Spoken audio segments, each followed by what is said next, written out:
Good morning! For the laban naman tayo today. Ngayon, tapos nang magpakain sa goat. So, ngayon, laba na naman. So,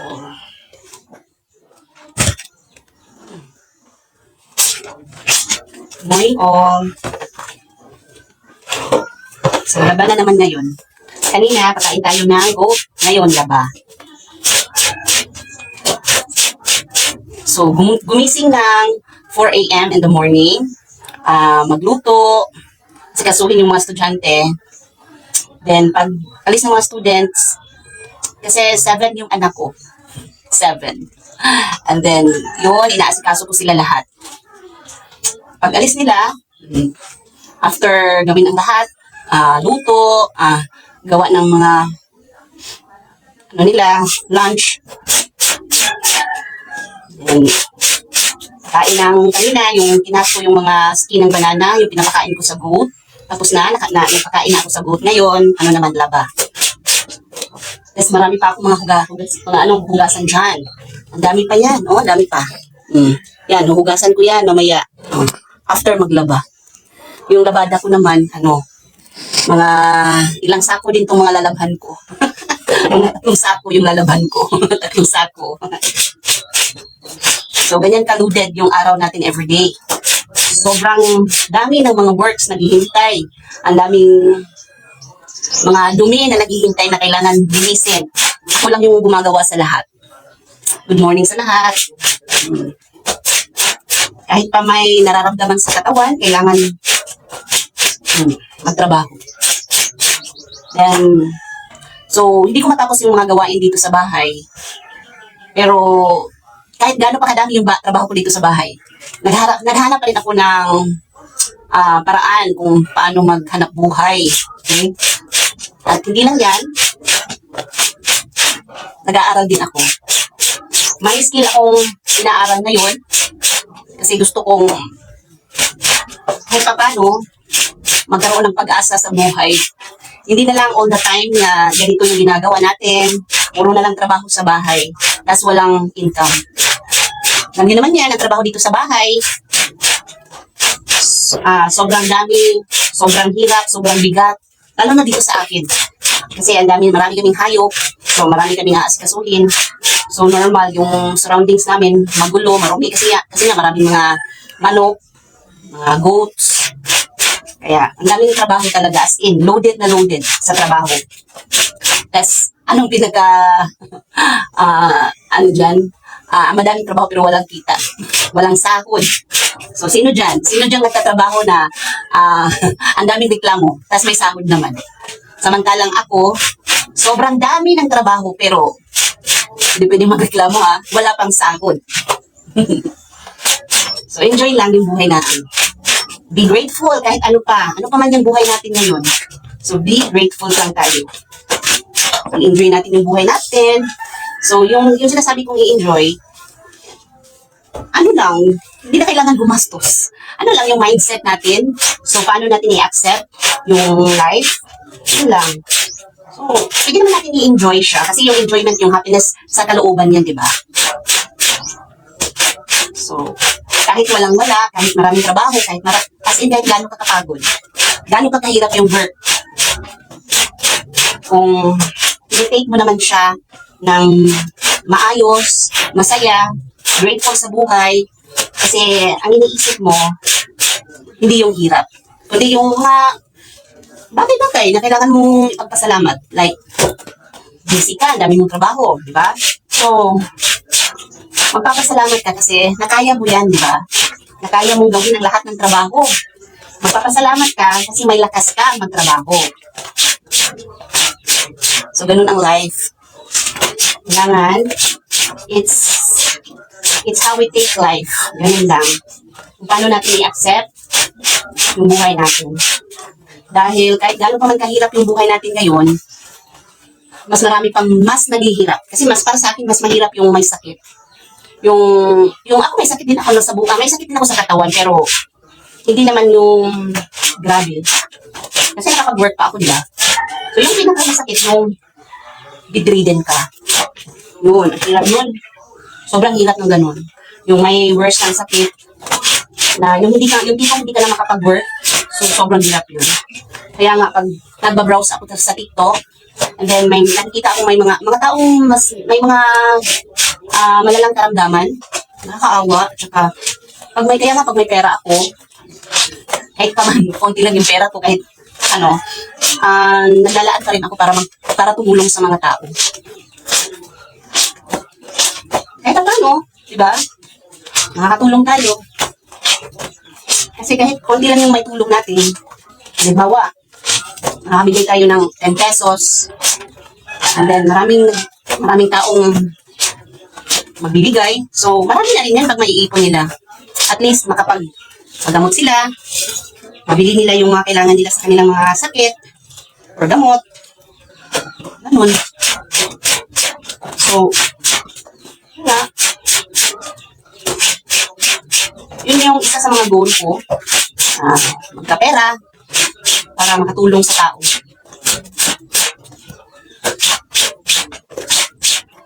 Kasi hindi na yung iba kasi saka lang tutulong pag mayaman na daw sila. Paano kung hindi tayo yayaman? So hindi na tayo makakatulong. Pag may extra or may pera talaga, yung hindi naman talaga yung extra lang, yun. Ang galingan ng TikTok, di ba? Kasi may way tayong maka-extend ng help sa mga tao. Galing talaga ng TikTok.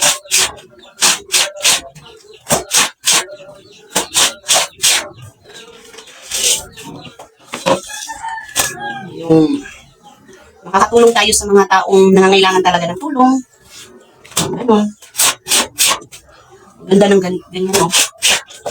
Minsan, masasabi ko sa sarili ko na sana magkapera talaga ako. Para mas malaki na yung may tulong ko at saka mas madami na yung matutulungan. So, kahit na matanda na ako, marami pa rin akong mga goals, marami pa rin akong mga pangarap na gustong abutin. Yes, ako man marami din ako mga dinaramdam sa katawan. As in, madami. Ang problema ko, hindi ako napapacheck up sa doktor kasi nga walang pera. Walang ganun kalaking pera or enough na pera para makapag-check up. Daming dapat unahin. Pero, nakakapag-work pa naman sa bahay. So, pinag-arasan ko na lang na sana makaya, may pagpatuloy pa. Sana mawala na lang yung mga nararamdaman sa katawan. Kaya nga, mas masarap tumulong. Kahit hindi ka mayaman, pwede kang makatulong. Dito sa TikTok, no? Kahit hindi ka mayaman, pwede kang makatulong. Yung mga taong may malalang karamdaman, nakakaawa. So, sana, marami pang taong mag-enroll dito sa TikTok. Lalo na yung mga mabubuting tao. Para maka-extend sila ng help doon sa mga taong may mga malalalang sakit, yung mga kailangan talaga ng help.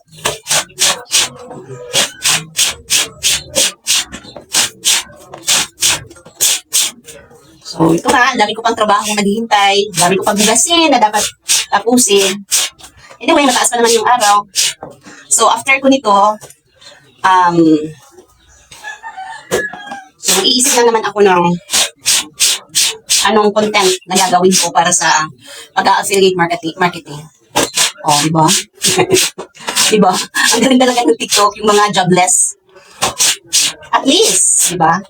Magkakaroon tayo ng way para kahit paano magkaka-earn tayo ng income through affiliate marketing. So, titinda. Di ba? So, yun nga yung ginagawa ko everyday. Sa dami ng mga dapat isipin, yun nga, mahihirapan ka rin mag-isip ng content na gawin mo para kahit paano magkaroon ka ng video for a day.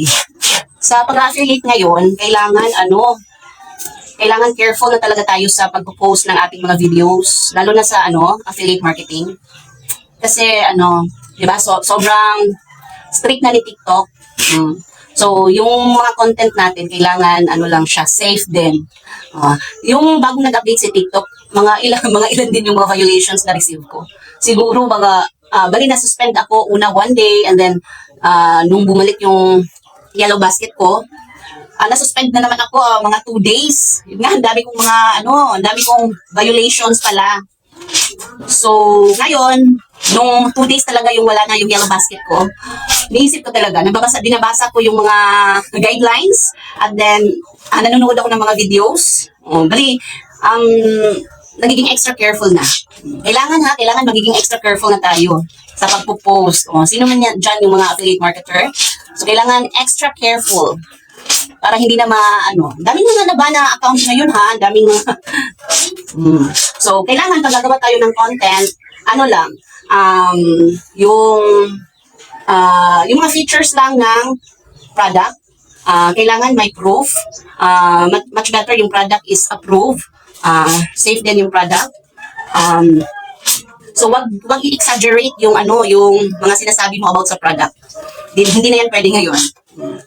So, para lang i-convince yung mga buyers. So, sasabihin mo lang yung talagang anong gamit ng product, and then, kung bakit kailangan nilang bilhin yun. So, wag na i-exaggerate. Ganun lang. Para maging safe yung video natin. So far, yung account status ko ngayon is healthy na. So, I'm waiting for 90 days na totally ma-erase daw ng all of the violations na nandun. Yung mga notification, mawawala daw yung lahat after 90 days. So, hopefully, hinihintay ko talaga yung 90 days kasi ayaw ko makita yung mga violations doon. So, careful na talaga ako ngayon. Yes. So, before, nakakagawa ako ng video siguro mga 5 times a day or 3 times a day, lalo na pag hindi ako ganun ka-busy, wala akong lakad. Ganun.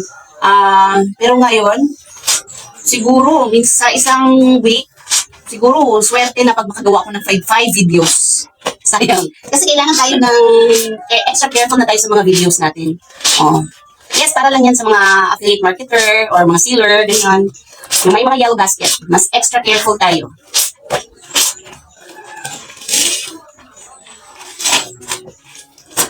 Para hindi na magkaroon ng issue yung ating account. Sayang yun, yung may nag-ban ngayon, na-ban yung account niya.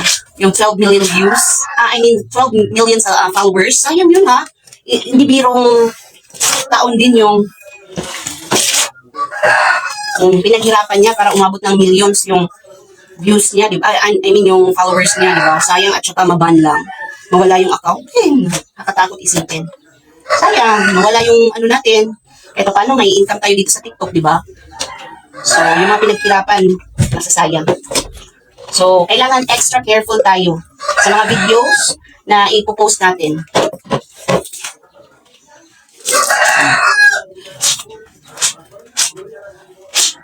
Hello, Carol. Bisaya. Good morning. Hopya, good morning sa inyo.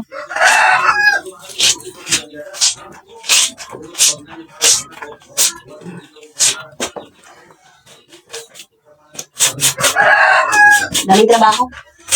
Kaya, hindi maka full time sa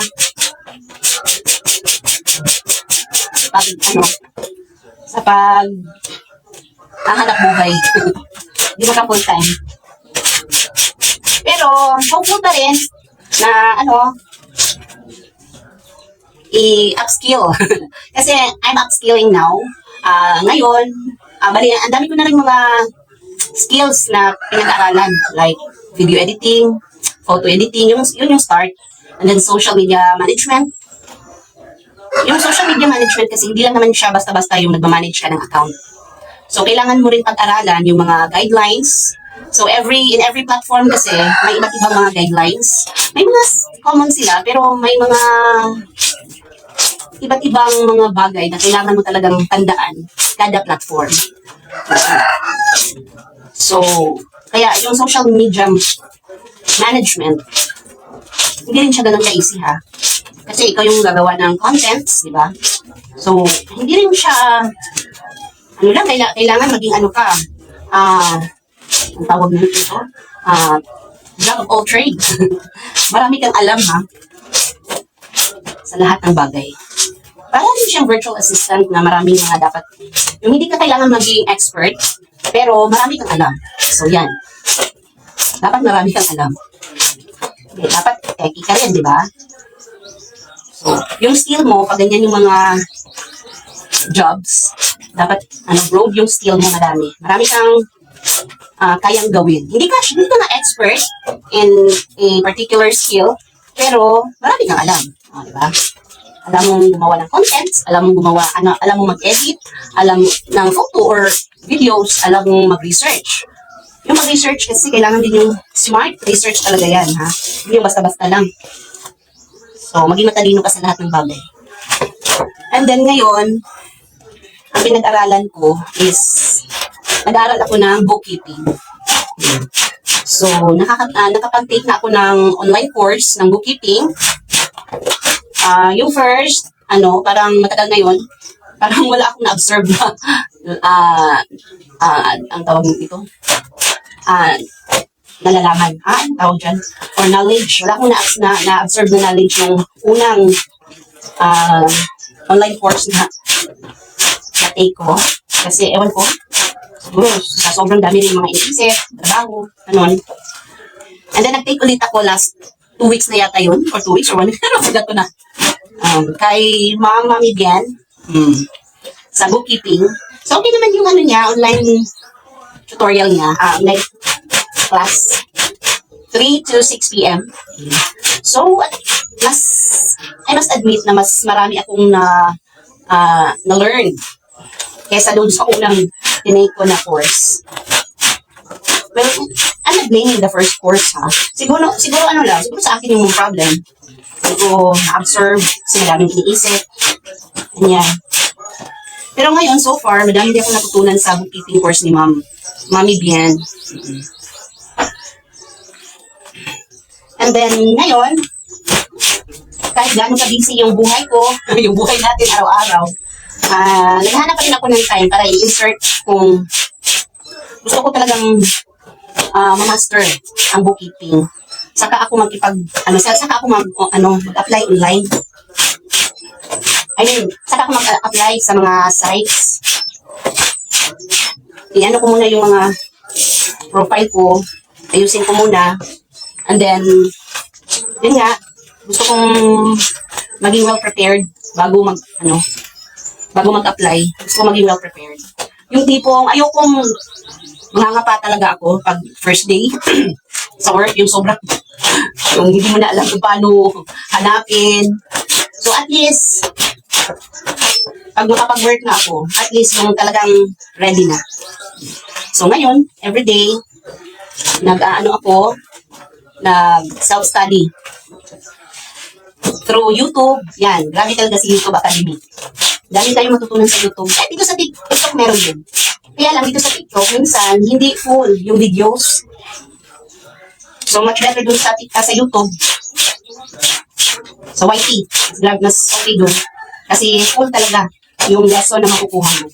So, marami din mga online tutorials na pinapanood ko. So, plano ko, panoorin ko lahat ng mga tutorials sa YT. Then, so yun nga, kailangan tayong mag-aral. Kung gusto nating umunlad yung pagkatao natin, yung mga nalalaman natin, self-study lang. So, sariling sikap lang yan. Nasa atin lang yan kung paano natin tulungan yung ating sarili. Nasa atin yan kung paano natin i-improve yung ating pagkatao, yung ating mga nalalaman. So, hindi pwede yung, hindi tayo marunong dyan. Hindi pwede yan. So, kailangan natin matuto or kung ano mga plano na natin, di ba? So, like me, gusto kong matuto dahil first of all, bakit yan yung gusto kong matutunan? Ngayon, kasi iba na yung mga plans ko ngayon. Before, gusto ko lang makapag-work online. Pero yun nga, hindi kinaya talaga ng schedule ko. Then, ngayon naman, iba na. In-accept ko na talaga na hindi ko kaya mag-work at night. So, gusto ko daytime. Daytime lang ako mag-work, ha. And then, hindi full-time. Kailangan, mga part-time lang siguro. Kasi nga, ang dami kong work everyday, ang dami ko talagang trabaho sa bahay. So, siguro yung work na papasukan ko, part-time lang. So, yun nga, naghanap ako ng online jobs na pwedeng mag-work sa daytime. So, marami akong nabasa na mas okay naman daw, mas okay daw, kung ganun yung plano mo, o bookkeeping. Kasi lalo na sa, sa, tawag dito, sa UE, EU. Para, makapag-work ako ng part-time. So, yung mga plans ko. Gusto ko daytime, part-time na job. Para yung tipong i-insert ko lang yung time ko. Kasi sa gabi, parang hindi ko na talaga kayang mag-work sa gabi. Parang hindi talaga kaya ng power ko. Hindi na talaga kaya ng power ko. Kasi ang dami kong work sa araw. Mabibigat pa yung trabaho ko everyday. Mabibigat yung trabaho ko sa araw. So, paano ko pa siya i-handle yung trabaho sa gabi kung sa daytime naman, ubos na yung lakas ko. Diba? So, kasi mag-iba naman kasi tayo ng life. So, ito yung binabase ko lang sa lifestyle ko. Yung lifestyle ko, hindi siya ganun ka-easy. Hindi siya easy as in. Ewan ko kung may ibang makakaya ang ganitong buhay. Pero, ganun pa rin. Fight pa rin. Keep on fighting pa rin tayo. Kahit gano'n kahirap yung buhay. Habang buhay pa, habang may hininga, keep fighting. Laban lang sa buhay. Diba? So, yung mga goals ko, gusto kong magtrabaho sa daytime, and then kaya nga yung bookkeeping yung pinili ko. Kasi, may mga chances daw na pwede kang mag-work sa day, and then, pwede kang makapag-part-time. So, ngayon, gusto ko talagang pag-aralan yan. Kahit pa man kahit sometimes yung utak ko, ayaw tanggapin yung mga lesson ha, ayaw talaga tanggapin yung sa utak ko. Pero, ipag-push pa rin. Yes, nararamdaman ko talaga yung katawan ko, yung utak ko, parang pagod ng mag-aral, parang ayaw na talagang mag-aral. Pero sabi ko, hoy, di pwede. Kailangan mag-aral. Kasi ayaw kong mamatay ng ganito na lang ha. My goodness. Gusto ko, mamatay man ako na lumalaban. O, yan. Kung mamatay man tayo, kailangan yung lumalaban sa buhay. O, diba? Habang may hininga pa, may pag-asa. So, kung maabot ko yung mga goals ko, yung mga plano ko, kung mangyayari man siya, then, go, happy, di ba? So, what a fulfilling life kung ganun. Pero kung hindi naman, then at least I did my best. I tried my best, di ba? Ganun lang. So, wala kang mga regrets. Kasi, pag wala kasing ginagawa everyday, wala kang goals sa buhay, parang aabot ka sa point na magiging bored ka sa buhay.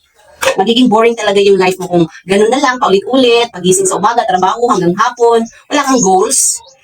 Parang aabot talaga na magiging bored yung buhay mo, parang nagiging, ewan ko ba, parang, iba. So, kailangan mag-build ka ng mga goals, or gumawa ka ng mga goal, or gumawa ka ng something na in the future maaasahan mo. So, maabot mo man or hindi, at least, nagiging busy ka everyday, kahit busy ka na. At saka dinagdagan mo pa yung kabisihan mo. Pero okay lang, di ba? At least, busy ka. Hindi yung masisira na lang yung utak mo sa kakaisip kung anong gagawin sa buhay mo. Ayaw ko kasi gumawa ng mga bagay na wala akong makukuha. Yung parang wasting time. Ayaw ko ng mga ganyan. Kasi sa iyo din ang balik niyan. Halimbawa, nag-enjoy ka lang, nag-shopping ka lang, or any form of enjoyment. And then, ikaw lang yung maghihirapan. Maubos pa yung pera mo. So, kailangan pag-isipan talaga kung anong mga gagawin mo araw-araw. So, dami pa natin kapatunanin. May mga monthly bills tayo, mga daily bills tayo, may mga daily needs tayo. Oh. So, ganun lang ang buhay. Keep on fighting, everyone. So, thank you sa lahat ng nanonood. Thank you. Have a nice day to all. Sana lahat tayo magkaroon ng goals. Sana lahat ay magiging masaya. At sana lahat ay makapag-isip ng mabuti. Thank you, everyone. Have a nice day all.